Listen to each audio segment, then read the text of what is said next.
भारत का भूगोल देखिए,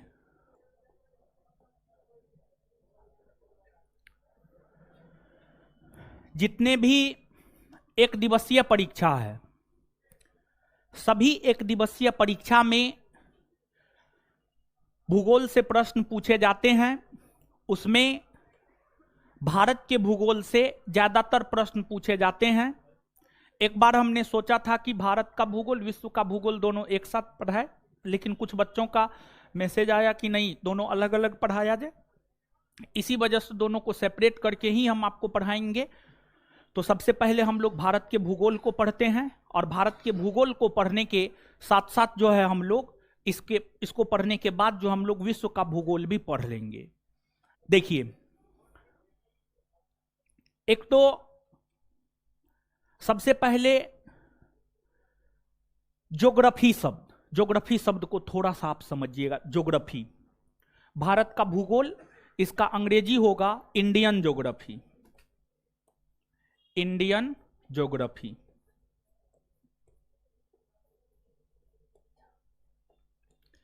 इंडियन ज्योग्राफी। तो यहां पर तो इंडियन मतलब भारत या भारतीय, ज्योग्राफी मतलब भूगोल। ज्योग्राफी ग्रीक भाषा के दो शब्द जियो प्लस ग्राफो से मिलकर बना है। जो ज्योग्राफी है, ज्योग्राफी ग्रीक भाषा के दो शब्द, ग्रीक भाषा के दो शब्द जियो प्लस ग्राफो से मिलकर बना है। जियो प्लस ग्राफो से मिलकर बना है, जिसमें जियो का अर्थ होता है पृथ्वी, जियो का अर्थ होता है पृथ्वी, और ग्राफो का अर्थ होता है वर्णन या अध्ययन। वर्णन या अध्ययन, वर्णन या अध्ययन। अर्थात ज्योग्राफी का शाब्दिक अर्थ क्या हुआ? पृथ्वी का अध्ययन, पृथ्वी का अध्ययन, पृथ्वी का वर्णन, पृथ्वी का वर्णन, पृथ्वी का अध्ययन। तो एक लाइन में अगर हम ज्योग्राफी को परिभाषित करने का प्रयास करें, तो एक लाइन में ज्योग्राफी को परिभाषित करते हुए हम यह कह सकते हैं कि वैसा विषय जिसके अंतर्गत पृथ्वी का अध्ययन किया जाता है, पृथ्वी का अध्ययन किया जाता है, उसी को ज्योग्राफी कहते हैं, उसी को ज्योग्राफी कहते हैं। और जो ज्योग्राफी है, इस शब्द का प्रयोग पहली बार इरेटोस्थनीज, जो ज्योग्राफी शब्द है, ज्योग्राफी शब्द का प्रयोग पहली बार इरेटोस्थनीज, ग्रीक जिसको यूनान कहते हैं, यूनान भी कहते हैं, ग्रीक या यूनान के रहने वाले थे, समझ गए, ग्रीक विद्वान थे इरेटोस्थनीज।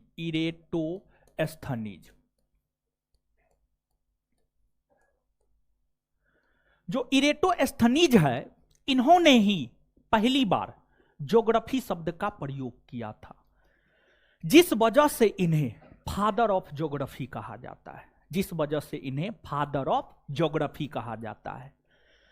लेकिन ध्यान रहे कि कुछ विद्वान ज्योग्राफी का पिता हिकेटियस को कहता है। कुछ विद्वान हिकेटियस को क्यों कहता है?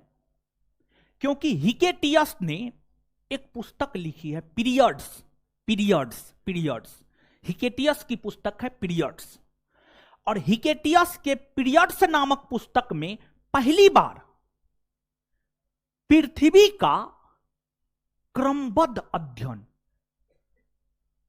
किया गया है।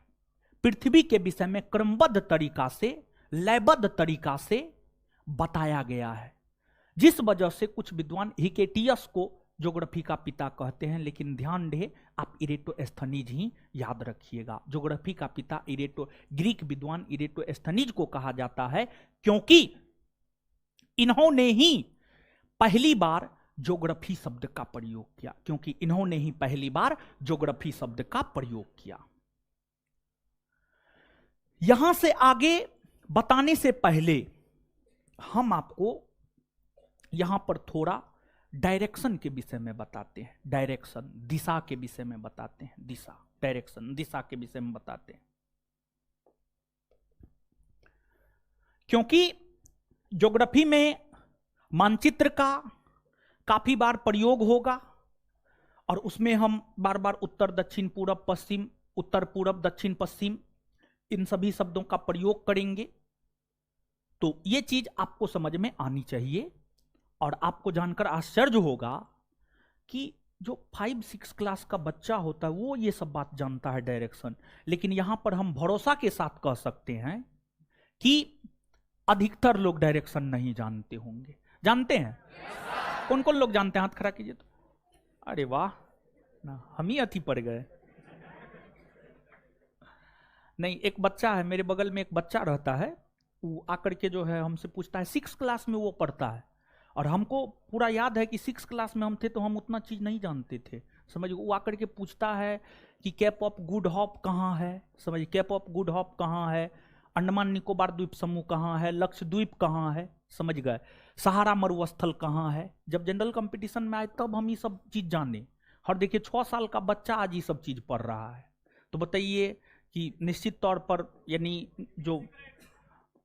यानी हर बच्चा आज इंग्लिश मीडियम में हर बच्चा पढ़ रहा है, ठीक है, इंग्लिश मीडियम में हर बच्चा पढ़ रहा है, तो हर कोई यूपीएससी क्रैक थोड़े कर देगा, समझ। तो डायरेक्शन आप जानते हैं, लेकिन फिर भी हम अपने मन के तसल्ली के लिए कि हम भी आपको बता दिए हैं, ताकि कल आप ये ना कहे कि हमको डायरेक्शन नहीं मालूम है। तो आप सभी लोग जानते हैं कोई भी जो मानचित्र होता है, कॉपी हटाइए हो, कोई भी जो मानचित्र होता है उसका जो ऊपरी भाग होता है, ऊपरी भाग उत्तर दिशा को प्रदर्शित करता है, ऊपरी भाग उत्तर दिशा, नीचे वाला भाग दक्षिण, नीचे वाला भाग दक्षिण, दाहिना भाग पूरब, दाहिना भाग पूरब, बायां भाग पश्चिम, बायां भाग पश्चिम, ठीक है। तो ये उत्तर हो गया, ये दक्षिण हो गया, ये पूरब हो गया और ये पश्चिम हो गया, ठीक है, पश्चिम हो गया, ठीक है। अब देखिएगा उत्तर दक्षिण पूरब पश्चिम, उत्तर पूरब, ये जो बीच का हिस्सा होगा इसको हम लोग क्या कहेंगे? उत्तर पूरब, उत्तर पूरब, उत्तर पूरब कहेंगे। फिर ये उत्तर है, ये पश्चिम है, ये बीच का हिस्सा क्या कहलाए? उत्तर पश्चिम, उत्तर पश्चिम, उत्तर पश्चिम कहलाएगा। अब ये दक्षिण है, ये पूरब है, ये बीच का हिस्सा क्या कहलाएगा? दक्षिण पूरब, दक्षिण पूरब कहलाएगा। और ये पश्चिम है, ये दक्षिण है, ये बीच का हिस्सा क्या कहलाएगा? दक्षिण पश्चिम, दक्षिण पश्चिम, दक्षिण पश्चिम कहलाएगा, ठीक है, दक्षिण पश्चिम कहलाएगा। तो ये डायरेक्शन आपको मालूम होना चाहिए, डायरेक्शन आपने देखा है, ठीक है। अब इसके बाद अब यहां से हम लोग आगे बढ़ते हैं, मानचित्र पर आते हैं। तो यह जो मानचित्र है भारत का मानचित्र है, भारत का मानचित्र है। तो अब आपसे कहा जाए कि उत्तर जाना है, भारत के उत्तर जाना है, भारत के उत्तर, या आपसे कहा जाए कि भारत के उत्तर में कौन कौन राज्य है बताइए, भारत के उत्तर में कौन कौन राज्य है बताइए, तो आप कहिएगा ऊपरी भाग में देखिएगा कि ऊपरी भाग में क्या क्या है। ऊपरी भाग में लद्दाख है, जम्मू कश्मीर है, हिमाचल प्रदेश है, पंजाब है, हरियाणा है, उत्तराखंड है, उत्तर प्रदेश, ये सब उत्तर में है नो।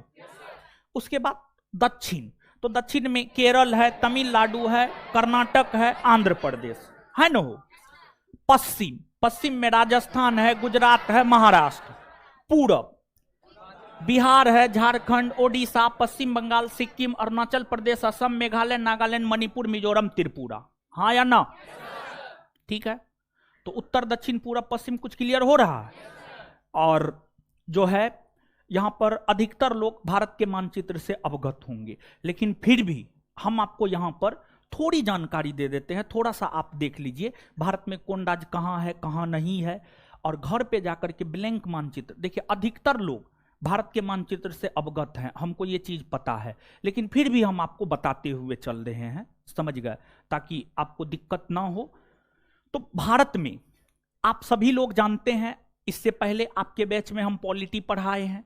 पॉलिटी पढ़ाने के क्रम में हमने आपको यह बात बताया है कि जो अपना भारत है, भारत 28 राज्य और 8 केंद्र शासित प्रदेश में बटा हुआ है। हाँ या ना? 28 राज्य और 8 केंद्र शासित प्रदेश में भारत बटा हुआ है, बटा हुआ है। ठीक है, अब भारत जो 28 राज्य और 8 केंद्र शासित प्रदेश में बटा हुआ है, समझ गए? इसमें आप मानचित्र पर देख सकते हैं 28 राज्य और 8 केंद्र शासित प्रदेश कौन कौन है। तो 8 केंद्र शासित प्रदेश में लद्दाख 1, जम्मू कश्मीर 2, चंडीगढ़ 3, दिल्ली 4, दादर नगर हवेली दमन और द्वीप 5, लक्षद्वीप 6, फिर जो है इधर आपको पुडुचेरी 7 और अंडमान निकोबार द्वीप समूह 8।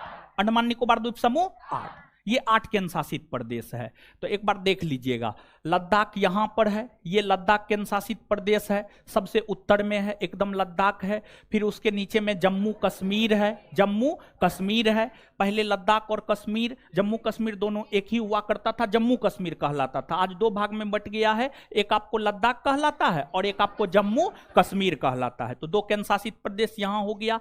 फिर एक जो है यहां पर है चंडीगढ़। पंजाब और हरियाणा हिमाचल पर, पंजाब हरियाणा हिमाचल प्रदेश तीनों के बॉर्डर पर लगभग आपको यहां पर चंडीगढ़ है, समझ गए? चंडीगढ़ है। फिर यहां पर हरियाणा और उत्तर प्रदेश के बीच में यहां पर दिल्ली है। हरियाणा और उत्तर प्रदेश के बीच में यहां पर क्या है?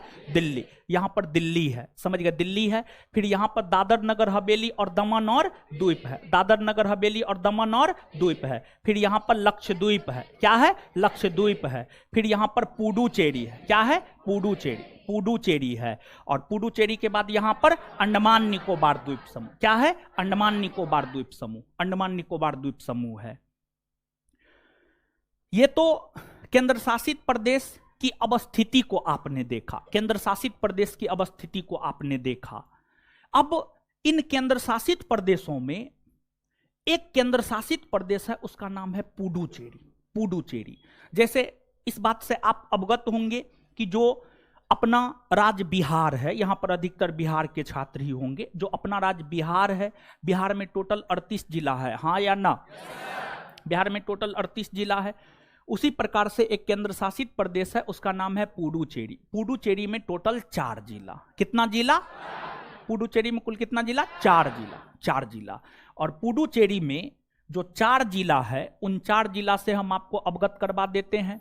एक तो माहे है, दूसरा आपको यनम है, तीसरा आपको कराईकल है, कराईकल है, और चौथा आपको पुडुचेरी है। चौथा आपको क्या है? पुडुचेरी। चौथा आपको पुडुचेरी है। तो पुडुचेरी केंद्र शासित प्रदेश में 4 जिला, एक माहे, दूसरा यनम, तीसरा कराईकल, चौथा पुडुचेरी। देखिए समझिएगा, जो माहे जिला है वह आपको यहां पर है, यहां पर है, और ये केरल राज्य है। कौन राज्य है? केरल। माहे यहां पर है और ये केरल राज्य है। फिर यनम यहां पर है और ये आंध्र प्रदेश राज्य है। और पुडुचेरी यहां पर है और कराईकल यहां पर है, कराईकल यहां पर है।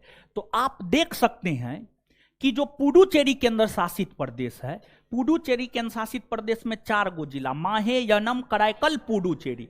माहे केरल में है। माहे कहां है? केरल। माहे यहां पर है, माहे कहां है? केरल में।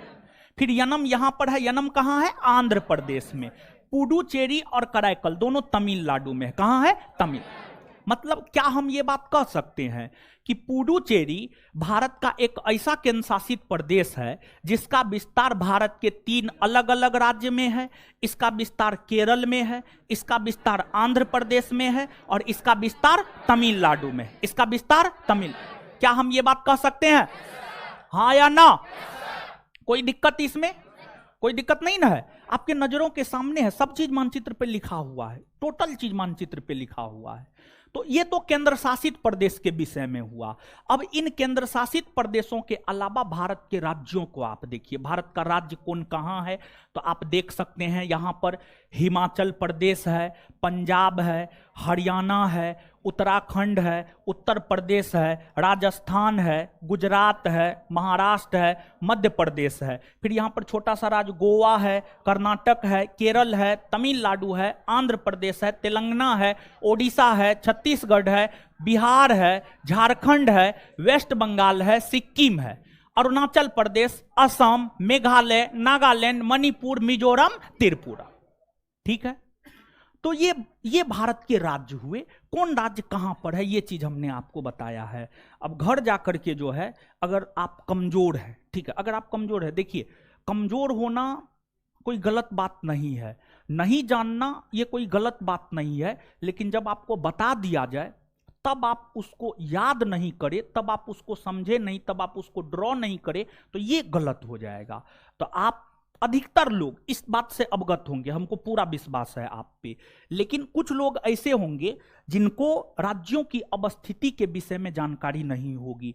वैसे जो भी लोग जिनको राज्यों की अवस्थिति के विषय में जानकारी नहीं है, जब छठा क्लास का बच्चा हर राज्य और केंद्र शासित प्रदेश को डिनोट कर देता है कि फलना राज्य फलना केंद्र शासित प्रदेश यहाँ पर है, तो आप स्वयं सोचिए कि आप इंटरमीडिएट करके आए होंगे, ग्रेजुएशन कर रहे होंगे, तो इतनी जानकारी तो आपको होनी चाहिए। समझ गए? तो एक ब्लैंक मानचित्र, आप मानचित्र जरूर खरीद लीजिएगा। समझ गए? मानचित्र आप जरूर खरीद लीजिएगा और मानचित्र पर जो है इन चीजों को, सभी राज्यों को डिनोट कर दीजिएगा। अगर आपको आता है तब कोई दिक्कत नहीं, एक बार देख लेना है। अगर नहीं आता है तो ब्लैंक मानचित्र लेकर कर लेना है। समझ गए? अब ये तो हम आपको बता दिए हैं। अब अगर हम भारत की बात करें, भारत भी तो विश्व का एक पार्ट है, विश्व का एक देश है। भारत कोई अलग थोड़ी है जी, भारत विश्व का एक देश है, विश्व का एक देश है, विश्व का एक पार्ट है। जैसे बिहार भारत का एक पार्ट है, उत्तर प्रदेश भारत का एक पार्ट है, पश्चिम बंगाल भारत का एक पार्ट है। जैसे आपका नाक, आपका मुंह, आपका कान, आपके शरीर का एक पार्ट है, आपके शरीर का एक पार्ट है। और सबको मिलाकर एक मानव शरीर बनता है। जब मुंह, नाक, कान सब चीज मिला दीजिएगा, हाथ पैर सब चीज मिला दीजिएगा, तब जाकर के मानव शरीर बनता है। उसी प्रकार से विश्व के सभी देश, विश्व के सभी महादेश, विश्व के सभी महासागर, सभी द्वीप, सभी प्रायद्वीप, सब चीज को मिलाकर इस संसार का निर्माण हुआ है। सब चीज को मिलाकर इस संसार का निर्माण हुआ है। और अगर हम विश्व को देखें तो ये विश्व का मानचित्र है, ये विश्व का मानचित्र है। अगर हम विश्व को देखें तो विश्व को टोटल 7 महादेश, टोटल 7 महादेश और 5 महासागर तथा 179 अक्षांश रेखा और 360 देशांतर रेखा में बांटा गया है। 360 देशांतर रेखा में बांटा गया है, 360 देशांतर रेखा में बांटा गया है। तो सबसे पहले हम लोग यहां पर महादेश और महासागर समझते हैं। महादेश किसे कहा जाता है, महासागर किसे कहा जाता है, द्वीप किसे कहा जाता है, प्रायद्वीप किसे कहा जाता है, ये सब बात हम लोग थोड़ा सा समझते हैं। कुछ लोग इन चीजों को जानते भी होंगे, जो जानते हैं अच्छी बात है, जो नहीं जानते हैं वो जानिए। देखिए, जो पूरा का पूरा पृथ्वी है, पूरे पृथ्वी पर या तो स्थल खंड मिलेगा या जल खंड मिलेगा, या तो स्थल खंड मिलेगा या जल। समझ गए? तो जो स्थल खंड के बृहद रूप होते हैं, स्थल खंड, स्थल खंड यानी स्थल मतलब जहां पे रहते हैं। जैसे आप कहां रह रहे हैं, आप स्थल पे रह रहे हैं। कहां रह रहे हैं? स्थल। क्या आप जल वाले हिस्सा में रह पाइएगा? नहीं। कुछ समय के लिए आप वहां जाइएगा, घूमिएगा, फिरिएगा, देखिएगा, आ जाइएगा। तो जल वाले हिस्सा में रहना पॉसिबल नहीं है, मानव स्थल खंड में रहता है। जो अपना पृथ्वी है, पृथ्वी के 71% भूभाग पर, पृथ्वी के 71% भूभाग पर जल का विस्तार है। 71% भूभाग पर जो है जल का विस्तार है, जल का विस्तार है। वहीं 29% भूभाग पर स्थल का विस्तार है, 29% भूभाग पर स्थल का विस्तार है। बताइए 71% भूभाग पर जल का विस्तार है, लेकिन फिर भी जल की कमी हो जाती है, फिर भी जल की कमी हो जाती है। देखिए जल की कमी नहीं होती है, बल्कि शुद्ध जल की कमी होती है, पीने योग्य पानी की कमी होती है। जल की कमी तो इस पृथ्वी पर कभी होगा ही नहीं, लेकिन जो पीने योग्य पानी है जिसको हम पी सकते हैं उसकी कमी हो जाती है। समझ गए, पीने योग्य पानी की कमी हो जाती है। और आप देख सकते हैं ये नॉर्थ अमेरिका स्थल खंड का बृहद रूप है, बड़ा रूप है। ये साउथ अमेरिका स्थल खंड का बृहद रूप है, अफ्रीका स्थल खंड का बृहद रूप है, यूरोप स्थल खंड का बृहद रूप है, एशिया स्थल खंड का बृहद रूप है, ऑस्ट्रेलिया स्थल खंड का बृहद रूप है, अंटार्कटिका स्थल खंड का बृहद रूप है। तो सामान्य तौर पर महादेश या महाद्वीप, महादेश या महाद्वीप स्थल खंड के जो सबसे बृहद भाग होते हैं, स्थल खंड का जो सबसे बृहद भाग होता है, सबसे बड़ा भाग होता है, उसी को महाद्वीप या महादेश कहा जाता है। पूरे विश्व को 7 महादेश में बांटा गया है, और जो 7 महादेश में बांटा गया है, north America 1, south America 2, Europe 3, Africa 4, Asia 5, Australia 6, Antarctica 7, Antarctica 7। इन महादेशों में जो सबसे बड़ा महादेश है क्षेत्रफल के आधार पर एशिया है, एशिया है। दूसरा सबसे बड़ा महादेश अफ्रीका, तीसरा उत्तरी अमेरिका, चौथा दक्षिणी अमेरिका, पांचवा अंटार्कटिका, छठा यूरोप, सातवां ऑस्ट्रेलिया। यानी सबसे बड़ा महादेश एशिया, सबसे बड़ा महादेश एशिया, और सबसे छोटा महादेश ऑस्ट्रेलिया, सबसे छोटा महादेश ऑस्ट्रेलिया, ऑस्ट्रेलिया। इसी प्रकार से विश्व को 5 महासागर में बांटा गया है। महासागर ओशिन, ओशिन, ओशिन। जल के बृहद यानी वैसा भूभाग जहां बृहद स्तर पर जल का विस्तार देखने को मिलता है, उसी को महासागर कहा जाता है। और विश्व को जो 5 महासागर में बांटा गया है, प्रशांत, प्रशांत, अटलांटिक, हिंद, आर्कटिक और अंटार्कटिका, अंटार्कटिका। अब देखिएगा यहां पर ये आपको नॉर्थ अमेरिका है, साउथ अमेरिका है, एशिया है, ऑस्ट्रेलिया है।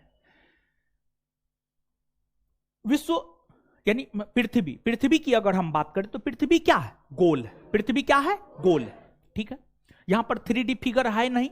जब आप 3D फिगर को देखेंगे तो आपको ये पूरा का पूरा, ठीक है, ये जो पूरा एरिया आपको नजर आ रहा है, और इधर ये जो पूरा आपको नजर आ रहा है, समझ गए, ये पूरा, ये इधर से कनेक्ट हो जाएगा। ठीक है, इधर से कनेक्ट हो जाएगा, या फिर ये इधर से कनेक्ट हो जाएगा। यानी कहने का मतलब ये हुआ कि हम आपको यहां पर ये बात दिखाना चाहते हैं कि जो आपको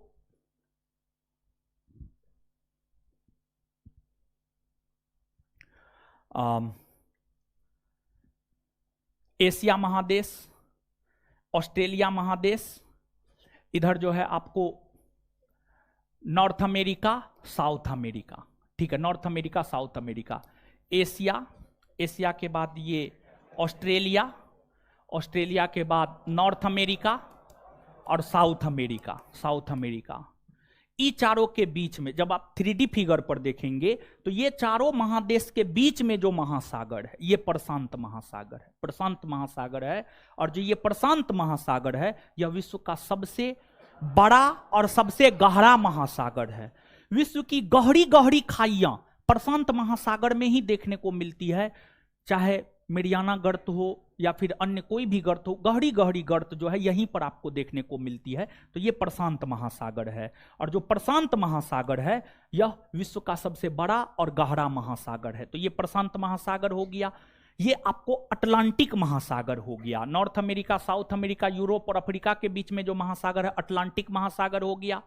फिर आपको एशिया, अफ्रीका और ऑस्ट्रेलिया के बीच में जो महासागर है ये हिंद महासागर हो गया, और ये ऊपर में जो है आर्कटिक महासागर हो गया, आर्कटिक महासागर हो गया, और ये जो नीचे में है अंटार्कटिका महासागर, नीचे में अंटार्कटिका महासागर। और ध्यान दीजिएगा, सबसे बड़ा महासागर प्रशांत महासागर, तो वही सबसे छोटा आर्कटिक, सबसे छोटा आर्कटिक, सबसे छोटा आर्कटिक।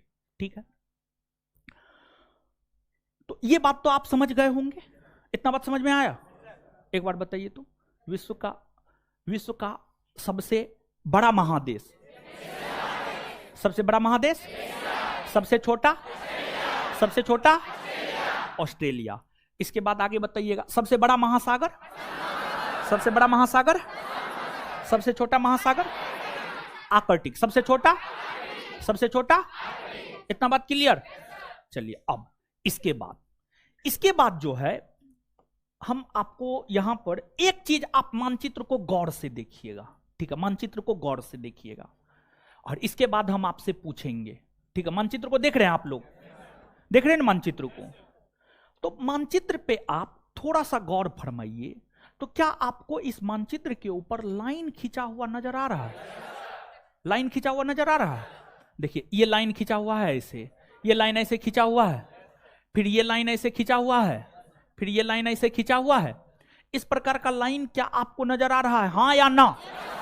नजर आ रहा है? चलिए, इस प्रकार का लाइन आपको नजर आ रहा है। अब डायरेक्शन तो आप जानते हैं, किधर उत्तर है, किधर दक्षिण है, किधर पूरब है, किधर पश्चिम है। ये बात तो अभी आप तुरंत देखे हैं, हम भी आपको बताएं, आप पहले से भी जानते हैं। तो ये उत्तर होगा ना? हो उत्तर होगा ना?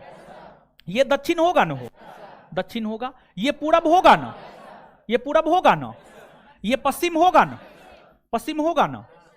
तो एक बात बताइए, मानचित्र पर एक लाइन आप देख रहे हैं कि उत्तर से दक्षिण खींचा हुआ है, हां या ना? है, खींचा हुआ है ना? और मानचित्र पर एक दूसरा लाइन आप देख रहे होंगे कि पूरब से पश्चिम या पश्चिम से पूरब, ठीक है, पश्चिम से पूरब या पूरब से पश्चिम खींचा हुआ है, हां या ना? तो मानचित्र के ऊपर जो है एक लाइन उत्तर से दक्षिण खींचा हुआ है, और एक लाइन जो है पश्चिम से पूरब खींचा हुआ है, पश्चिम से पूरब। इतना बात क्लियर है? चलिए, अगर आपको इतना बात क्लियर है तो अक्षांश और देशांतर भी आपको क्लियर हो जाएगा, ठीक है। देखिए, एक लाइन में अगर कहे तो मानचित्र के ऊपर जो खड़ी लाइन होती है उसको देशांतर, और जो पड़ी लाइन होती है उसको अक्षांश। जो पड़ी लाइन होती है उसको अक्षांश, और जो खड़ी लाइन होती है उसको देशांतर। एक लाइन में अगर कहना चाहे तो, या मानचित्र पर उत्तर से दक्षिण की ओर खींची गई लाइन को देशांतर रेखा, और पश्चिम से पूरब की ओर खींची गई लाइन को अक्षांश रेखा। क्या कहा जाता है? अक्षांश रेखा कहा जाता है, ठीक है, अक्षांश रेखा कहा जाता है। अब यहां पर आप समझिएगा कि देखिए, हम ई लाइन खींच रहे हैं, ई लाइन क्या होगा बताइए तो? क्या होगा? क्या होगा? ये देशांतर होगा ना? चलिए, अब ये लाइन खींच रहे हैं, बताइए क्या होगा? क्या होगा? क्या होगा? इतना बात क्लियर? चलिए, इतना बात अगर आपको समझ में आ गया है तो अब जो पृथ्वी है, संपूर्ण पृथ्वी को 179 अक्षांश रेखा और 360 देशांतर रेखा में बांटा गया है। जो पूरा का पूरा पृथ्वी है, पूरे पृथ्वी की अगर हम बात करें तो पूरे पृथ्वी को जो है 179 अक्षांश रेखा, 179 अक्षांश रेखा और 360 देशांतर रेखा, 360 देशांतर रेखा में बांटा गया है, 360 देशांतर रेखा में बांटा गया है, ठीक है। अब 179 अक्षांश रेखा में, 179 अक्षांश रेखा में कुछ महत्वपूर्ण अक्षांश रेखा है। 0 डिग्री, 23.5 डिग्री उत्तर, 23.5 डिग्री दक्षिण, 66.5 डिग्री उत्तर, 66.5 डिग्री दक्षिण, 90 डिग्री उत्तर, 90 डिग्री दक्षिण, 90 डिग्री उत्तर, 90 डिग्री दक्षिण। ये सब महत्वपूर्ण अक्षांश रेखा है। तो 179 अक्षांश रेखाओं में 179 अक्षांश रेखाओं में एक है 0 डिग्री अक्षांश रेखा। एक क्या है? 0 डिग्री अक्षांश रेखा। और जो 0 डिग्री अक्षांश रेखा है यह पृथ्वी के लगभग बीचों बीच से होकर गुजरती है। यह पृथ्वी के लगभग बीचों बीच से होकर गुजरती है। तो यह पृथ्वी है, पृथ्वी के बीचों बीच से होकर यह जो रेखा गुजर रही है यह 0 डिग्री अक्षांश रेखा है। क्या है? 0 डिग्री अक्षांश रेखा। यह 0 डिग्री अक्षांश रेखा है। और जो 0 डिग्री अक्षांश रेखा है, 0 डिग्री अक्षांश रेखा को ही हम लोग विषुवत रेखा कहते हैं, या इसी को हम लोग भूमध्य रेखा कहते हैं, या इसी को हम लोग अंग्रेजी में इक्वेटर कहते हैं। अंग्रेजी में इसी को हम लोग इक्वेटर कहते हैं, इक्वेटर कहते हैं। और पृथ्वी को इस संदर्भ में, अभी के संदर्भ में आप वृत्त मान लीजिए। क्या मान लीजिए? वृत्त। वृत्त वृत्त लगभग गोलाकार होता है, पृथ्वी को लगभग आप गोलाकार मान लीजिए। जब आप पृथ्वी को गोलाकार मानते हैं, वृत्ताकार मानते हैं, तो वृत्त के मध्य से जो रेखा गुजरती है उसे हम लोग क्या कहते हैं? व्यास। क्या कहते हैं? व्यास। व्यास कहते हैं। और व्यास वृत्त को 2 भाग में विभाजित करते हैं। जो व्यास होता है वह वृत्त को 2 भाग में विभाजित करती है। जिस प्रकार से व्यास वृत्त को 2 भागों में, 2 बराबर भागों में विभाजित करती है, उसी प्रकार से जो ये 0 डिग्री अक्षांश रेखा, विषुवत रेखा, भूमध्य रेखा या इक्वेटर है, यह पृथ्वी को 2 बराबर भाग में विभाजित करती है। यह पृथ्वी के 2 बराबर भाग में विभाजित करती है। जब आप इससे ऊपर जाइएगा तो आपको उत्तरी गोलार्ध मिलेगा। इससे ऊपर के पार्ट को उत्तरी गोलार्ध कहा जाता है। क्या कहा जाता है? उत्तरी गोलार्ध। तो ये वाला पार्ट आपको उत्तरी गोलार्ध है। क्या है? उत्तरी गोलार्ध। फिर भूमध्य रेखा, विषुवत रेखा या अक्षांश या इक्वेटर, 0 डिग्री अक्षांश या इक्वेटर से जब आप नीचे आते हैं, दक्षिण आते हैं, तो यह दक्षिणी गोलार्ध कहलाता है। क्या कहलाता है? दक्षिणी गोलार्ध। दक्षिणी गोलार्ध कहलाता है। क्या कहलाता है? दक्षिणी गोलार्ध। दक्षिणी गोलार्ध कहलाता है। तो भूमध्य रेखा जो कि पृथ्वी के बीचों बीच से होकर गुजरती है, पृथ्वी को 2 बराबर भाग में बांटती है, उत्तरी गोलार्ध और दक्षिणी गोलार्ध। उत्तरी गोलार्ध और दक्षिणी। एक बात बताइए, क्या हम ये बात कह सकते हैं कि नॉर्थ अमेरिका, यूरोप, एशिया ये सभी उत्तरी गोलार्ध में है? हां या ना? इसके बाद क्या हम ये बात कह सकते हैं कि अंटार्कटिका और ऑस्ट्रेलिया दक्षिणी गोलार्ध में है? हां? हां या ना? साथ ही साथ क्या हम यहां पर यह बात कह सकते हैं कि जो साउथ अमेरिका है और अफ्रीका है, इन दोनों महादेश का विस्तार दोनों गोलार्ध में है, उत्तरी गोलार्ध में भी है और दक्षिणी गोलार्ध में? क्या हम ये बात कह सकते हैं? हां या ना? इसमें कोई कंफ्यूजन नहीं ना? इसमें तो कोई कंफ्यूजन नहीं होना चाहिए। ये तो बहुत बड़ा बात थोड़े है जी, बहुत बड़ा बात तो नहीं है, समझ गए? अब इसके बाद आते हैं भारत। भारत पर आते हैं। तो जो भारत है, भारत एशिया महादेश में है और भारत यहां है। ये आपको भारत है, समझिए, ये आपको भारत है। तो ये आपको भारत है, तो क्या हम भारत के विषय में कह सकते हैं कि भारत का विस्तार उत्तरी गोलार्ध में है? हाँ, भारत पूरी तरीका से उत्तरी गोलार्ध, भारत पूरी तरीका से उत्तरी गोलार्ध में है। ये बात क्लियर है? इसके बाद हाँ आगे आ रहे हैं ना, रुकिए ना, ठीक है, हड़बड़ाइए नहीं, ठीक है। और इस चैप्टर के विषय में हम आपको बता देते हैं कि जो है ज्योग्राफी पढ़ाना हम शुरू किए हैं, और इस चैप्टर के विषय में हम आपको ये बात बता रहे थे कि ये जो चैप्टर है, इस चैप्टर में बहुत सारी ऐसी बातें होंगी जो आप पहले से जानते होंगे, समझ गए? तो थोड़ा सा धैर्य बना करके रखिए। अब यहां पर जैसे 0 डिग्री अक्षांश रेखा है, पृथ्वी को 2 बराबर भाग में विभाजित करते, उसी प्रकार से एक है 0 डिग्री देशांतर रेखा, 0 डिग्री देशांतर रेखा।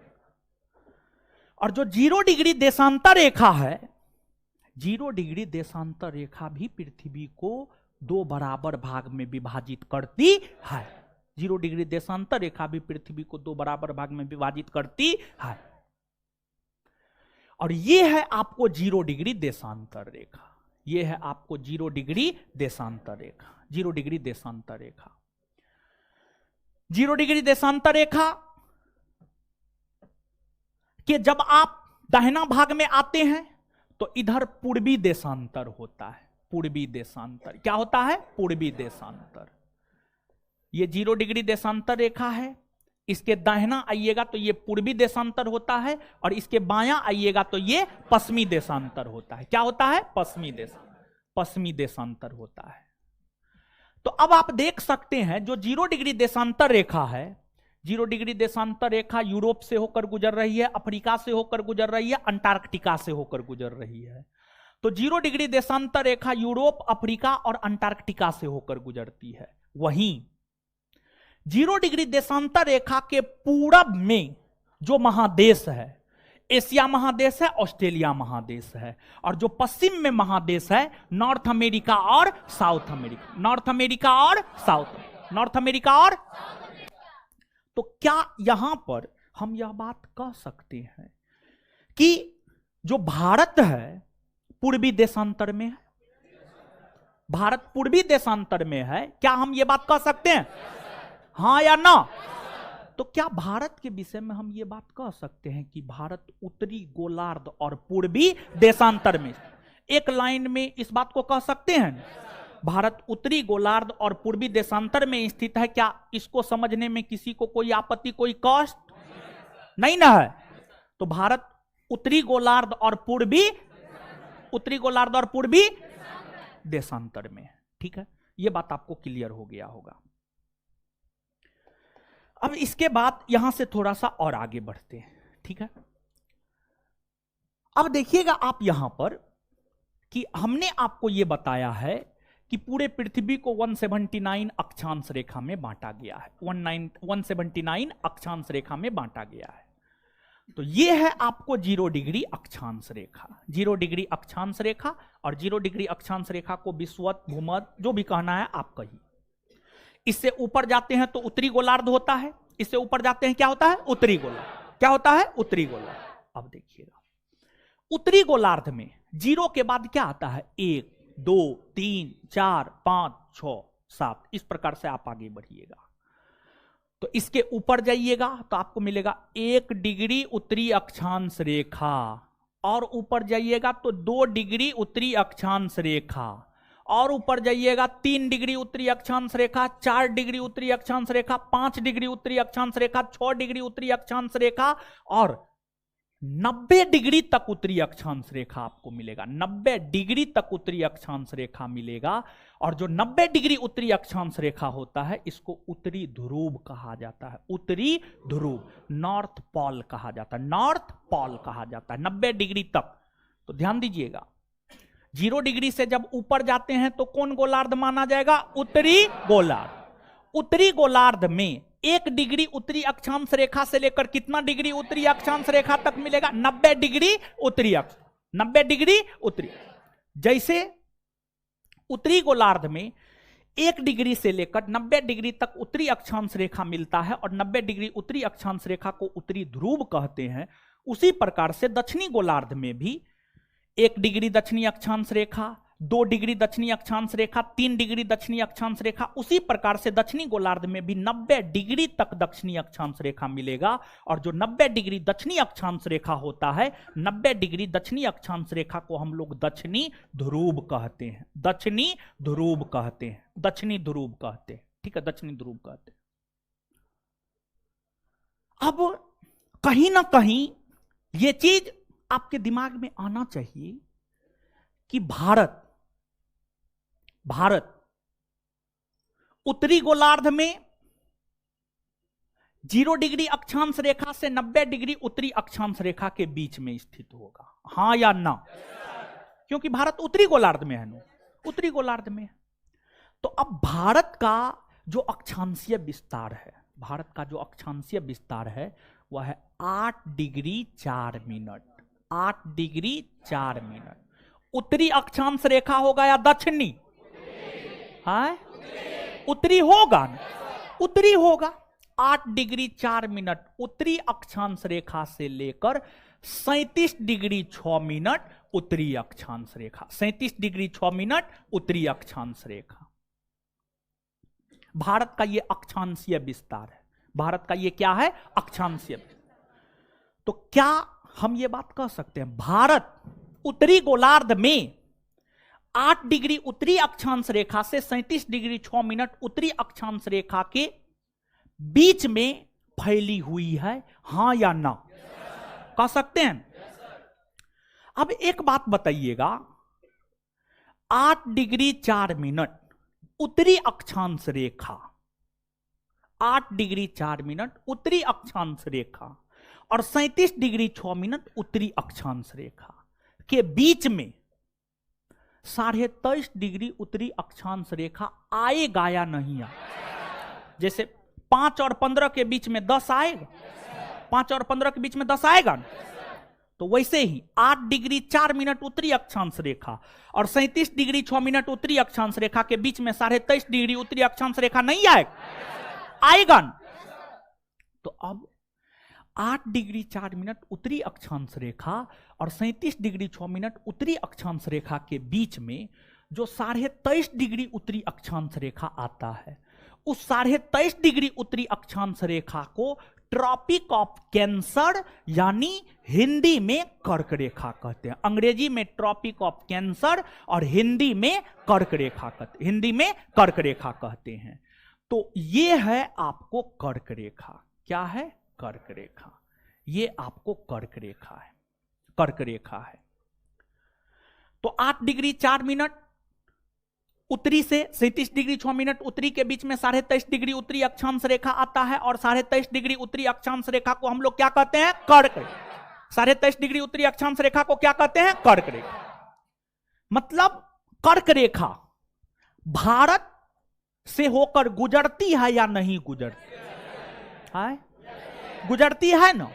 कर्क रेखा भारत से होकर गुजरती है। अब कर्क रेखा भारत से होकर गुजरती है। कर्क रेखा भारत के 8 राज्यों से होकर गुजरती है। कर्क रेखा भारत के 8 राज्यों से होकर गुजरती है और कर्क रेखा भारत के जिन 8 राज्यों से होकर गुजरती है वो है गुजरात, राजस्थान, मध्य प्रदेश, छत्तीसगढ़, झारखंड, पश्चिम बंगाल, त्रिपुरा और मिजोरम। त्रिपुरा और मिजोरम। गुजरात 1, राजस्थान 2, मध्य प्रदेश 3, छत्तीसगढ़ 4, झारखंड 5, पश्चिम बंगाल 6, त्रिपुरा 7 और मिजोरम 8। मिजोरम 8। यही 8 राज्य से होकर गुजरती है। और क्या आपको कर्क रेखा ऐसा नहीं एहसास हो रहा है कि लगभग भारत के बीचों बीच से होकर गुजर रही है? क्या ऐसा एहसास आपको नहीं हो रहा? एकदम हो रहा है। समझिए, एकदम हो रहा है। कर्क रेखा एक ऐसी काल्पनिक रेखा है जो भारत के लगभग बीचों बीच से होकर गुजरती है। और जब भारत के बीचों बीच से होकर गुजरती है तो स्वाभाविक सी बात है, हम कह सकते हैं कि कर्क रेखा भारत को 2 बराबर भाग में, लगभग 2 बराबर भाग में विभाजित करती है। कर्क रेखा के ऊपर जाएंगे उत्तर भारत और नीचे आएंगे दक्षिण, नीचे आएंगे दक्षिण, नीचे आएंगे दक्षिण भारत। अब जब आप कर्क रेखा के ऊपर जाइएगा उत्तर भारत, नीचे आइएगा दक्षिण भारत। ठीक है। यूपीपीसीएस का पूछा हुआ यह क्वेश्चन है, कौन ऐसी काल्पनिक रेखा है जो भारत को लगभग 2 बराबर भाग में विभाजित करती है? तो इसका उत्तर होगा कर्क रेखा। क्या होगा? कर्क। अब देखिएगा कि कर्क रेखा जो भारत के 8 राज्यों से होकर गुजरती है, उसको याद रखने का ट्रिक है मित्र पर गमछा झाड़। लेकिन हम एक नया ट्रिक इजाद किए हैं, गरम छाछ पी तृप्ति मिलेगी। समझ गए? गरम छाछ पी तृप्ति मिलेगी। गरम छाछ पी तृप्ति मिलेगी। ग से गुजरात, र से राजस्थान, म से मध्य प्रदेश, छ से छत्तीसगढ़, झ से झारखंड, प से पश्चिम बंगाल, त्र से त्रिपुरा, मी से मिजोरम। मी से देखिए, एक बात बताइए, ये भारत है, भारत का ये कौन भाग है? हो कौन भाग? पश्चिम या पूरब? पश्चिम ना हो, पश्चिम, पश्चिम। और जब ये भारत का पश्चिमी भाग है तो स्वाभाविक सी बात है, ये क्या हो जाएगा? भारत का पूर्वी भाग। क्या हो जाएगा? पूर्वी भाग, पूर्वी भाग। तो एक बात आप देखिएगा, कर्क रेखा भारत के पश्चिम में सबसे पहले गुजरात, फिर राजस्थान, फिर मध्य प्रदेश, फिर छत्तीसगढ़, झारखंड, पश्चिम बंगाल, त्रिपुरा और मिजोरम। इस ट्रिक को देखिए, ग से गुजरात, फिर र से राजस्थान, म से मध्य प्रदेश, छ से छत्तीसगढ़, झ से झारखंड, प से पश्चिम बंगाल, त्र से त्रिपुरा, मी से। तो मित्र पर गमछा झाड़ के बदले अगर आप इस ट्रिक को याद रख लीजिएगा तो आपको पश्चिम से पूरब में क्रम भी याद हो जाएगा। पश्चिम से पूरब में क्रम भी याद हो जाएगा। फिर क्रम अलग से करने की कोई जरूरत नहीं है। अगर मान लिया जाए कि पश्चिम से पूरब में क्रम आपको याद है और पूरब से पश्चिम में पूछ दिया तो क्या आप नहीं बता पाइए? बता दीजिएगा ना। तो मित्र पर गमछा झाड़ पुराना हो गया है, उसको भूल करके नया ये ट्रिक आप याद रख लीजिएगा। देखिए, यहां पर एक चीज बताते हैं, हर बैच में बताते हैं, तो आपके बैच में भी बता रहे हैं, ठीक है। छाछ समझते हैं क्या होता है? समझते होंगे आप लोग ऐसे ही बहुत समझदार है, समझ गए।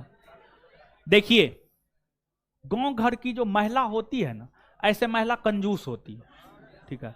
महिला अपने परिवार के सदस्यों के अलावा अन्य सभी के लिए कंजूस मक्खी चूस होती है। अपने परिवार के लिए वो जान तक दे देगी, अपने बेटा के लिए, अपने पति के लिए, समझ गए। बाद बाकी के लिए वो कंजूस, महाकंजूस, जो कहना है आप कह लीजिए, जो कहना है कर लीजिए ना अपना, आप अपना समझ जाइए। अब जो महिला होती है, गांव घर की महिला, अगर उनके यहाँ गाय भैंस है तो वो जो है दूध गर्म करके छाली निकाल करके रखती है, ठीक है। छाली समझते हैं ना? अरे दूध को गर्म करने के बाद उस पर जो ऊपरी परत बनता है उसी को छाली कहा जाता है हम लोग के साइड में, समझ गए। तो लगभग महीना दिन तक किसी बर्तन में रखने के बाद, एक महीना पूरा होने के बाद जो है उसको अलग बर्तन में ले करके उसको मथती है, समझ गए। मथती है, एक रही होता है, समझ गए। रही समझते हैं? जिससे दाल को घाटा जाता है, ठीक है, ऐसे ऐसे करके, समझ गए। उसी को रही कहा जाता है। तो एक बर्तन में छाली लेकर के जो है उसको मथती है, तो फिर होता यह है कि क्रीम ऊपर आ जाता है और जलीय पदार्थ नीचे चले जाते हैं, ठीक है। तो जो क्रीम ऊपर आ जाता है उसको जब आप आग पे चढ़ाइएगा तो उससे घी प्राप्त होता है, और जो पानी होता है, पानी को देहाती भाषा में घोर कहा जाता है, इसमें घोर कहा जाता है, घोर, समझे? हाँ, जो भी है समझे। गांव घर में जिस रोज ये काम होता है उस रोज उसके परिवार में जो है बड़ी बजका बनेगा, समझ गए, क्योंकि उसमें जो है उसका प्रयोग हो जाता है, ठीक है। वही जो पानी का बचा, यानी दूध का छाली का जो बचा हुआ पानी वाला पार्ट होता है, उसी को जब सुधा जैसी कंपनी, अमूल जैसी कंपनी पैक कर देती है तो उसी को छाछ कहा जाता है, समझ गए। और छाछ मुख्य तौर पर जब आपके पेट का आंतरिक क्रिया ठीक ठाक नहीं होता है, खाना उना सही से नहीं पच रहा होता है, तब जाकर के जो है छाछ पीता है लोग। और जब छाछ पीजिएगा तो थोड़ा सा जो है पेट ठीक ठाक हो जाएगा, संतुष्टि मिलेगा, तृप्ति का मतलब सेटिस्फैक्शन, समझ गए। सेटिस्फैक्शन मतलब संतुष्टि, समझिए, संतुष्टि मिलेगा। तो गर्मी के मौसम में छाछ पीजिए जिससे आपको तृप्ति मिलेगा, संतुष्टि मिलेगा। इस संदर्भ में समझ करके जो है आप इसको याद रख सकते हैं। अब इसके बाद आप देख सकते हैं कुछ राज्यों से होकर तो कर्क रेखा गुजरती है, लेकिन कर्क रेखा के ऊपर में जाइएगा तो ये उत्तर भारत होता है और नीचे आइएगा तो दक्षिण भारत होता है। अब बिहार दरोगा बीपीएससी आज तक यही पूछा है कि कर्क रेखा भारत के निम्नलिखित में से कौन राज्य से होकर गुजरती है, कौन राज्य से होकर नहीं गुजरती है। लेकिन बिहार पुलिस पूछा है निम्नलिखित में से कौन भारतीय राज्य कर्क रेखा के उत्तर में, कर्क रेखा के उत्तर में। ये बिहार पुलिस का क्वेश्चन है। अब बिहार दरोगा बीपीएससी का क्वेश्चन है किन राज्यों से होकर कर्क रेखा गुजरती है या नहीं गुजरती है। मतलब बीपीएससी बिहार दरोगा से टप कौन है? बिहार पुलिस। तो अब बिहार पुलिस पूछा है तो यहां पर जानना तो जरूरी हो जाता है कि कौन उत्तर में है, कौन दक्षिण में। तो अब देखिएगा, लद्दाख, जम्मू कश्मीर, हिमाचल प्रदेश, पंजाब, हरियाणा, उत्तराखंड, उत्तर प्रदेश, बिहार, सिक्किम, अरुणाचल प्रदेश, असम, मेघालय, नागालैंड, मणिपुर, ये सभी ऐसे भारतीय राज्य है जो कर्क रेखा के उत्तर में, कर्क रेखा के उत्तर में, कर्क रेखा के उत्तर में। और देखिए क्वेश्चन कितना टफ किया था, जानते हैं? जो ऑप्शन दिया था, ऑप्शन ई वाला राज्य का दिया था। बिहार पुलिस का काम देखिए, ठीक है। ऑप्शन में क्या सब था? मिजोरम, मणिपुर, मिजोरम, मणिपुर, ओडिशा, छत्तीसगढ़, ओडिशा, छत्तीसगढ़, ये सब था ऑप्शन में। यानी क्वेश्चन ये था निम्नलिखित में से कौन भारतीय राज्य कर्क रेखा के उत्तर में है। ऑप्शन सुनिए, मिजोरम, मणिपुर, त्रिपुरा, मिजोरम, मणिपुर, ओडिशा, छत्तीसगढ़। आंसर होगा मणिपुर। क्या होगा? देखिए इधर वाला जो है ना थोड़ा सा याद नहीं रहता है, ठीक है, इधर वाला थोड़ा सा याद नहीं रहता है। एक चीज यहां पर आप जानिए कि ये जो 7 गो राज्य है ना, अरुणाचल प्रदेश सबसे ऊपर में, अरुणाचल प्रदेश है, फिर ये असम है, मेघालय है, नागालैंड है, मणिपुर है, मिजोरम है और त्रिपुरा है। गिनिएगा तो 7 गो हो जाएगा। अरुणाचल प्रदेश 1, असम 2, मेघालय 3, नागालैंड 4, मणिपुर 5, मिजोरम 6, त्रिपुरा 7। इन 7 राज्यों को 7 सिस्टर, 7 बहनों वाली राज्य कहा जाता है। और इन 7 राज्यों को 7 सिस्टर यानी 7 बहनों वाली राज्य इस वजह से कहा जाता है क्योंकि ये सभी राज्य परस्पर एक दूसरे पर निर्भर है, परस्पर एक दूसरे पर निर्भर है। क्यों निर्भर है? आप किसी और पर क्यों निर्भर होते हैं? मान लिया जाए कि आपके रूम में आप रात में 12 बजे खाना बनाने के लिए गए और मान लिया जाए कि नमक ही नहीं, ठीक है, नमक ही नहीं है। बिना नमक का खाना बनेगा? तो पड़ोसी से लीजिएगा ना। तो मतलब आपके पास नमक नहीं है तो आप पड़ोसी पर निर्भर हुए नमक के लिए। तो निर्भरता किसी के ऊपर, जैसे कि मान लीजिए अभी आप अपने गार्जियन के ऊपर निर्भर है, अभी आप अपने माता पिता के ऊपर निर्भर है। अभी आप अपने माता पिता के ऊपर निर्भर इसलिए हैं क्योंकि आप कमाते नहीं हैं, आप कमाते नहीं है इसलिए माता पिता के ऊपर निर्भर है। अगर कमाने लगिएगा तो माता पिता के ऊपर निर्भर थोड़े रहिएगा, नहीं रहिएगा।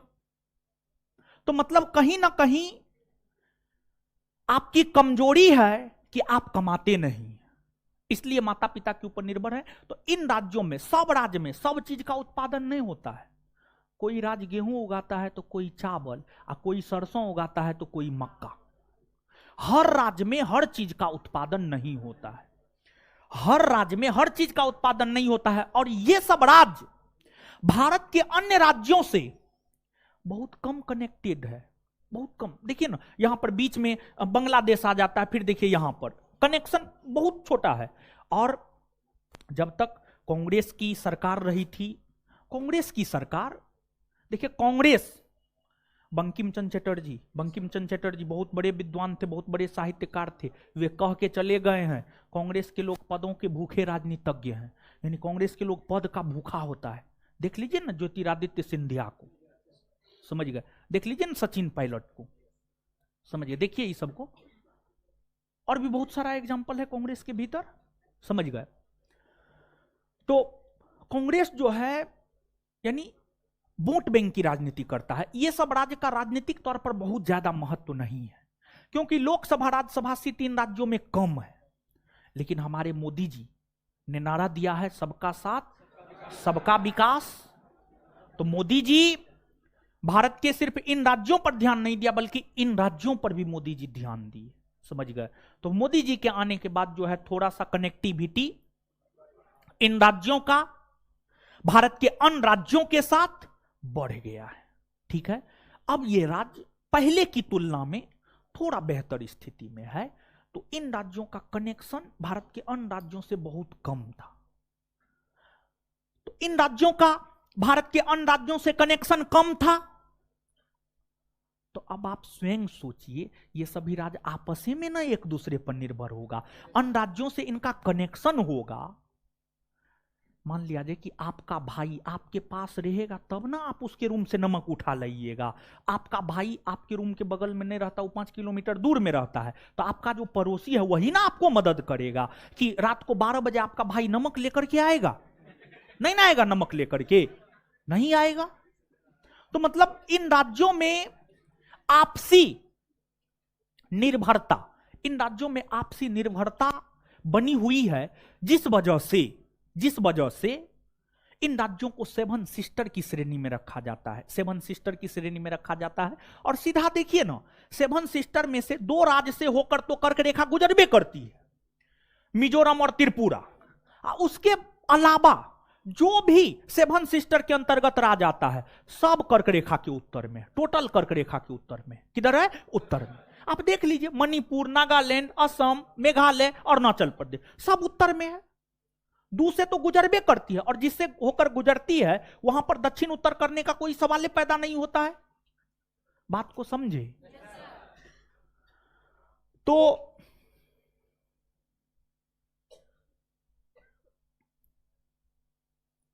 और एक बार कम करना, चलिए। तो यहां पर हम कह सकते हैं कि लद्दाख, जम्मू कश्मीर, हिमाचल प्रदेश, पंजाब, हरियाणा, उत्तराखंड, उत्तर प्रदेश, बिहार, सिक्किम, अरुणाचल प्रदेश, असम, मेघालय, नागालैंड, मणिपुर, ये सभी कर्क रेखा के उत्तर में, कर्क रेखा के उत्तर में। फिर महाराष्ट्र, गोवा, कर्नाटक, केरल, तमिलनाडु, आंध्र प्रदेश, तेलंगाना, ओडिशा, ये सभी राज्य कर्क रेखा के दक्षिण में है। हाँ या ना? कह सकते हैं ना? तो कौन राज्य कर्क रेखा से होकर गुजरती है?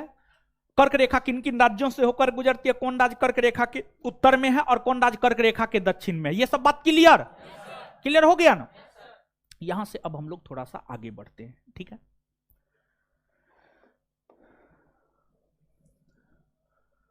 अब यहां पर आप समझिएगा, ऊपर में उत्तर है ना हो, 90 डिग्री उत्तरी अक्षांश रेखा उत्तरी ध्रुव, 90 डिग्री उत्तरी अक्षांश रेखा उत्तरी ध्रुव, उत्तरी ध्रुव, यहां पर उत्तरी ध्रुव है, उत्तरी ध्रुव है। उसी प्रकार से नीचे आइएगा, नीचे 90 डिग्री दक्षिणी अक्षांश रेखा है ना हो, और 90 डिग्री दक्षिणी अक्षांश रेखा को दक्षिणी ध्रुव, 90 डिग्री दक्षिणी अक्षांश रेखा को दक्षिणी ध्रुव क्या कहा जाता है? दक्षिणी ध्रुव, दक्षिणी ध्रुव, दक्षिणी ध्रुव। वैसी काल्पनिक रेखा जो उत्तरी ध्रुव को दक्षिणी ध्रुव से मिलाती है। अब उत्तरी ध्रुव को दक्षिणी ध्रुव से मिलाएगी तो उत्तर से दक्षिणे में ना लाइन खींचा जाएगा, कि पूरब से पश्चिम में खींचा जाए, पूरब से पश्चिम में खींच करके उत्तरी ध्रुव को दक्षिणी ध्रुव से आप मिला पाइएगा? नहीं मिला पाइएगा। तो वैसी काल्पनिक रेखा जो उत्तरी ध्रुव को दक्षिणी ध्रुव से मिलाती है उसी को देशांतर रेखा कहा जाता है। क्या कहा जाता है? देश। और ये 0 डिग्री देशांतर रेखा है। 0 डिग्री देशांतर रेखा पूरे पृथ्वी को 2 भागों में विभाजित करती है। इससे दाहिना जाइएगा तो पूर्वी देशांतर, इससे बायां आइएगा तो पश्चिमी देशांतर। क्या होता है? पश्चिमी देशांतर। अब जब हम 0 डिग्री के दाहिना जाते हैं तो पूर्वी देशांतर, तो इधर 0 डिग्री के बाद 1 डिग्री पूर्वी देशांतर रेखा, 2 डिग्री पूर्वी देशांतर रेखा, 3 डिग्री पूर्वी देशांतर रेखा, 4 डिग्री पूर्वी देशांतर रेखा, 5 डिग्री पूर्वी देशांतर रेखा। इस प्रकार से आप आगे बढ़ते जाइएगा तो इस प्रकार से आपको 180 डिग्री पूर्वी देशांतर रेखा तक मिलेगा। 180 डिग्री पूर्वी देशांतर रेखा तक आपको मिलेगा। उसी प्रकार से जब आप 0 डिग्री के बायां साइड आइएगा तो यहां पर पश्चिमी देशांतर, और पश्चिमी देशांतर में भी 1 डिग्री पश्चिमी देशांतर रेखा, 2 डिग्री पश्चिमी देशांतर रेखा, 3 डिग्री पश्चिमी देशांतर रेखा, और इधर भी 180 डिग्री तक पश्चिमी देशांतर रेखा मिलेगा। 180 डिग्री तक पश्चिमी देशांतर रेखा मिलेगा। समझ गए? तो एक है 0 डिग्री देशांतर रेखा, यह है 0 डिग्री देशांतर रेखा, 0 डिग्री देशांतर रेखा, 0 डिग्री देशांतर रेखा, और 0 डिग्री देशांतर रेखा के पूरब में 180 डिग्री तक पूर्वी देशांतर रेखा, और 0 डिग्री देशांतर रेखा के पश्चिम में 180 डिग्री तक पश्चिमी देशांतर रेखा, 180 डिग्री तक पश्चिमी देशांतर। तो क्या हम यह बात कह सकते हैं कि जो अपना देश भारत है वह 0 डिग्री देशांतर रेखा और 180 डिग्री पूर्वी देशांतर रेखा के बीच में स्थित है? हाय, बोलिए ना, हाँ या ना? कह सकते हैं ना? 0 डिग्री और 180 डिग्री पूर्वी के बीच में है जी, यहां पर भारत है ना जी? ठीक है, यहां पर भारत है। तो 0 डिग्री देशांतर रेखा और 180 डिग्री पूर्वी देशांतर रेखा के बीच में अपना देश भारत स्थित है। अब भारत का देशांतरीय विस्तार क्या है? तो भारत का जो देशांतरीय विस्तार है वह है 68 डिग्री 7 मिनट। 68 degree 7 minute. पूर्वी होगा या पश्चिमी? हाँ, पूर्वी। क्या होगा? पूर्वी। 68 डिग्री 7 मिनट पूर्वी से लेकर 97 डिग्री 25 मिनट पूर्वी। 97 डिग्री 25 मिनट पूर्वी देशांतर, पूर्वी देशांतर। तो भारत 0 डिग्री से 180 डिग्री पूर्वी देशांतर रेखा के बीच में है, और भारत का देशांतर या विस्तार 68 डिग्री 7 मिनट पूर्वी देशांतर रेखा से लेकर 97 डिग्री 25 मिनट पूर्वी देशांतर रेखा, यह भारत का देशांतरीय विस्तार है। और ध्यान दीजिएगा, कोई भी देश जो अपने समय को निर्धारित करता है वह 0 डिग्री देशांतर रेखा के आधार पर करता है। कोई भी देश जो अपने समय का निर्धारण करता है वह 0 डिग्री देशांतर रेखा के आधार पर करता है। भारत हो, अमेरिका हो, रसिया हो, कनाडा हो, चाइना हो, ऑस्ट्रेलिया हो, कोई भी देश हो, विश्व के सभी देश अपने समय का निर्धारण 0 डिग्री देशांतर रेखा के आधार पर करता है। तो स्वाभाविक सी बात है अपना देश भारत भी समय का निर्धारण 0 डिग्री देशांतर रेखा के आधार पर ही करता होगा। करता होगा नहीं, करता है, करता है। अब 68 डिग्री 7 मिनट और 97 डिग्री 25 मिनट के बीच में 82.5 डिग्री पूर्वी देशांतर रेखा आएगा कि नहीं आएगा? नो, 68 और 97 के बीच में 82.5 नहीं आएगा? एकदम आएगा। तो 68 डिग्री 7 मिनट और 97 डिग्री 25 मिनट के बीच में एक पूर्वी देशांतर रेखा है, 82.5 डिग्री पूर्वी देशांतर रेखा। और जो 82.5 डिग्री पूर्वी देशांतर रेखा है, 82.5 डिग्री पूर्वी देशांतर रेखा को भारत का मानक समय रेखा कहा जाता है। इसको भारत का मानक समय रेखा इसलिए कहा जाता है क्योंकि 82.5 डिग्री पूर्वी देशांतर रेखा पर जो समय होता है वही समय पूरे भारतवर्ष में होता है। 82.5 डिग्री पूर्वी देशांतर रेखा पर जो समय है वही समय कश्मीर में भी होगा, वही समय कन्याकुमारी में भी होगा, वही समय अरुणाचल प्रदेश में भी होगा, और वही समय गुजरात में भी होगा।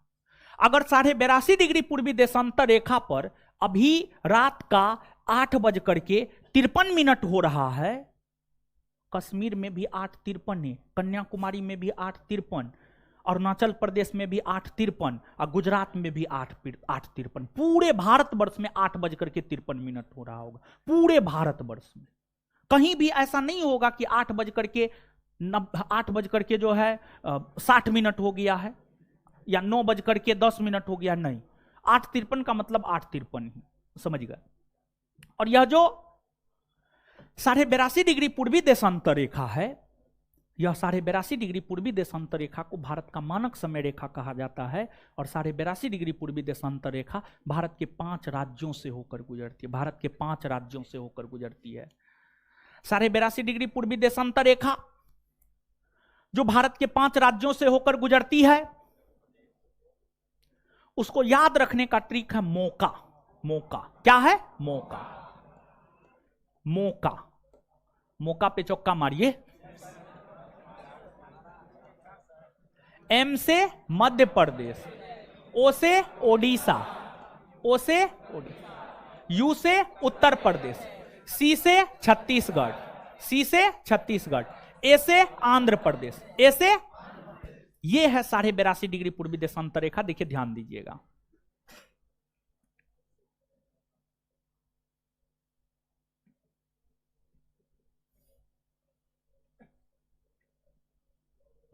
देखिए उत्तर प्रदेश से होकर गुजर रही है, मध्य प्रदेश से होकर गुजर रही है, छत्तीसगढ़ से होकर गुजर रही है, ओडिशा से होकर गुजर रही है और आंध्र प्रदेश से होकर गुजर रही है। तो उत्तर प्रदेश 1, मध्य प्रदेश 2, छत्तीसगढ़ 3, ओडिशा 4, आंध्र प्रदेश 5, ये 5 राज्य से होकर गुजरती है। और इस पर जो समय है वही समय पूरे भारतवर्ष में होगा, चाहे इसके पश्चिम आ जाइए या इसके पूरब चले जाइए या इसके उत्तर चले जाइए या इसके दक्षिण चले जाइए, कहीं भी चले जाइए, समय वही होगा जो 82.5 डिग्री पूर्वी देशांतर रेखा पर होगा। अब यहां पे आप थोड़ा गौर कीजिए, जब आप थोड़ा गौर करेंगे तो क्या हम ये बात कह सकते हैं कि लद्दाख, जम्मू कश्मीर, हिमाचल प्रदेश, पंजाब, हरियाणा, उत्तराखंड, राजस्थान, गुजरात, महाराष्ट्र, गोवा, कर्नाटक, केरल, तमिलनाडु, आंध्र प्रदेश, तमिलनाडु, तेलंगाना, ये सभी 82.5 डिग्री पूर्वी देशांतर रेखा के पश्चिम में है? कह सकते हैं? एकदम कह सकते हैं। साथ ही साथ क्या हम ये कह सकते हैं बिहार, झारखंड, बंगाल, सिक्किम, अरुणाचल प्रदेश, असम, मेघालय, नागालैंड, मणिपुर, मिजोरम, त्रिपुरा, ये सभी 82.5 डिग्री पूर्वी देशांतर रेखा के पूरब में है? हाँ, कह सकते हैं ना? हाँ या ना? अब इसके अलावे देखिए, आप थोड़ा गौर कीजिएगा, थोड़ा गौर कीजिएगा तो आपको यहां पर पता चलेगा कि जो 23.5 डिग्री उत्तरी अक्षांश रेखा यानी कर्क रेखा है और जो 82.5 डिग्री पूर्वी देशांतर रेखा यानी जिसे भारत का मानक समय रेखा कहा जाता है, एक दूसरे को काट रही है, एक दूसरे को यहां पर काट रही है। और ये राज्य है छत्तीसगढ़। कौन राज्य है? मतलब कर्क रेखा और 82.5 डिग्री पूर्वी देशांतर रेखा एक दूसरे को छत्तीसगढ़ राज्य में प्रतिच्छेद करती है, एक दूसरे को छत्तीसगढ़ राज्य में काटती है। क्या हम ये बात कह सकते हैं? हाँ या ना? अब इसके अलावे थोड़ा सा आप और गौर कीजिएगा कि जो कर्क रेखा है और 82.5 डिग्री पूर्वी देशांतर रेखा है, ये दोनों ऐसी काल्पनिक रेखा है जो भारत के 2 राज्यों से होकर गुजरती है, जो भारत के 2 राज्यों से होकर, दोनों रेखा भारत के 2 राज्य से होकर गुजरती है। एक मध्य प्रदेश और दूसरा छत्तीसगढ़। देखिए आप, मध्य प्रदेश से होकर कर्क रेखा गुजर रही है। हाँ, मध्य प्रदेश से होकर 82.5 डिग्री पूर्वी देशांतर रेखा गुजर रही है। हाँ, छत्तीसगढ़ से होकर कर्क रेखा गुजर रही है। हाँ, छत्तीसगढ़ से होकर 82.5 डिग्री पूर्वी देशांतर रेखा गुजर रही है। हाँ, इन 2 राज्यों के अलावा अन्य कोई राज्य आपको नहीं मिलेगा जिससे होकर कर्क रेखा और 82.5 डिग्री पूर्वी देशांतर रेखा दोनों गुजरती हो। इन 2 राज्यों के अलावा तीसरा आपको कोई नहीं मिलेगा। ये काफी शानदार क्वेश्चन है, बहुत बेहतरीन क्वेश्चन, बहुत अच्छा क्वेश्चन है। आज तक कोई कंपटीशन इस प्रश्न को नहीं पूछा है कि कौन से 2 ऐसे राज्य हैं जिनसे होकर कर्क रेखा और 82.5 डिग्री पूर्वी देशांतर रेखा दोनों गुजरती है। ये क्वेश्चन नहीं पूछा है, पूछा जा सकता है, समझिए, पूछा जा सकता है। यह क्वेश्चन तो बहुत सारा बार पूछ दिया गया है कि कर्क रेखा और 82.5 डिग्री पूर्वी देशांतर रेखा एक दूसरे को किस राज्य में प्रतिच्छेद करती है। यह प्रश्न तो कई बार पूछ दिया गया है, लेकिन कौन से 2 राज्य कॉमन है यह बात नहीं पूछा गया। आशा करते हैं यह सब बात आप समझ पा रहे हो, हाँ या ना? यह सब बात समझ पा रहे हैं ना? चलिए अब इसके अलावे थोड़ा सा और समझिएगा, देखिए ध्यान दीजिएगा, हम या आप या मानव जाति जिस ग्रह पर रहते हैं, सॉरी, हम आप या मानव जाति, हम आप या मानव जाति जिस ग्रह पर रहते हैं वह पृथ्वी है, वह आपको पृथ्वी है। और जो पृथ्वी है, पृथ्वी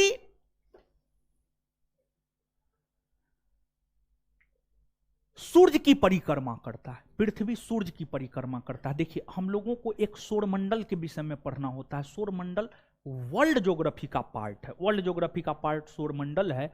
सौरमंडल के विषय में हमें पढ़ना होता है। सौरमंडल, सोलर सिस्टम, सूर्य, ग्रह, उपग्रह, उल्कापिंड, क्षुद्र ग्रह इत्यादि को मिलाकर एक परिवार का निर्माण किया जाता है जिसे सौर परिवार कहा जाता है। सौर परिवार के अंतर्गत जितने भी सदस्य होते हैं, चाहे वह ग्रह हो, उपग्रह हो, उल्का हो, क्षुद्र ग्रह हो, सभी को उष्मा और प्रकाश की प्राप्ति सूर्य से होती है। सभी को उष्मा और प्रकाश की प्राप्ति सूर्य से होती है। तो ग्रह, उपग्रह सबको उष्मा और प्रकाश की प्राप्ति सूर्य से होती है। तो पृथ्वी एक ग्रह है, पृथ्वी को उष्मा और प्रकाश की प्राप्ति किससे होती होगी? सूर्य से। किससे होती होगी? सूर्य से। तो पृथ्वी को भी उष्मा और प्रकाश की प्राप्ति किससे होती है? सूर्य से। और जैसे घर में पिताजी हैं, कमाने वाले पिताजी हैं, पिताजी कमा कर लाते हैं, सब लोग खाते हैं, तो सूर्य पूरा एनर्जी कमाता है और ग्रह उपग्रह सब खाता है। अब पिताजी से अगर पैसा लेना है तो ऐसे पिताजी पैसा दे देंगे?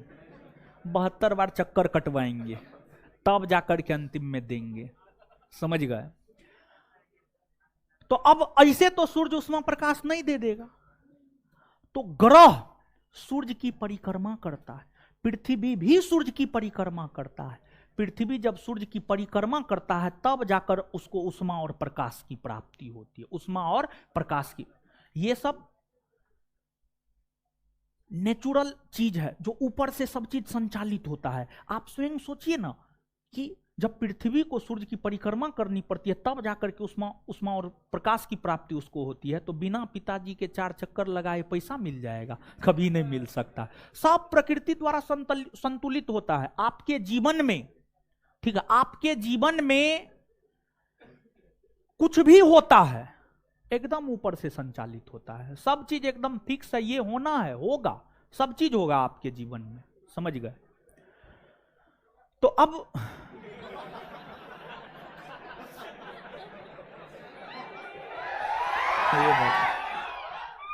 काहे हल्ला कर रहे हैं?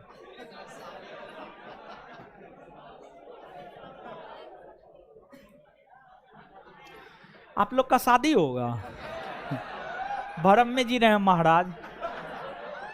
अब लड़की और लड़की का गार्जियन बहुत सचेत हो गया है। बिना नौकरी का आपको लड़की देगी? अगर आप ऐसा सोच रहे हैं तो आप भ्रम में जी रहे हैं।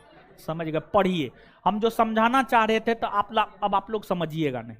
यहां पर हम आपको समय के विषय में बताते तो आगे जो है समय के विषय में हम आपको बताएंगे, लेकिन सुनिए अभी यहां पे सुनिए, ठीक है? लिखिएगा।